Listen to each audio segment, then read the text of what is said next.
Hey guys, today I'm going to show you how to change the air filter on your Porsche Cayman 987, and we're going to start right now. So first you have to get access to your engine. I have another video on that. Check out the link up here if you need to know how to do that. But once you are in here, this is where your air filter is, right inside of this little box. And there are two Phillips screws that you have to remove. You can see that mine is pretty dusty, but we'll try to clean that up while we're in here. Be careful with him so we don't drop him. And then just get the other one, number two. All right, with those out, this thing will slide straight up. You can see at the bottom, there is this little piece right here that slides down into that groove. And voila, your air filter. So there's one more screw right here, also a Phillips, to take out. And this one is actually holding the air filter itself in place.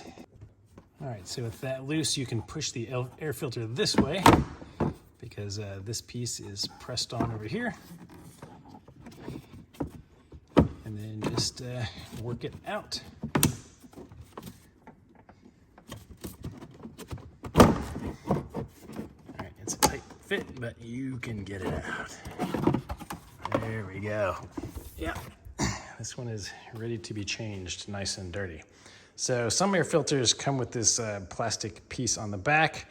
If not, there's just one more Phillips that you can remove, take it out of the clips here, and you can put that piece back on the new filter. So I'll put a link to one of these in the description of the video so you can get one yourself. While it's out, just check in the box just to make sure you don't have any leaves or other debris. If you do, you can vacuum it out. You'll see that little hole right there where my finger is. That's intentional. In case any water gets in here, it'll drain out and not get sucked into your engine. So installation is exactly the reverse of removal. Very simple. Put a new one back in there and you guys are good to go. Hopefully this video helped.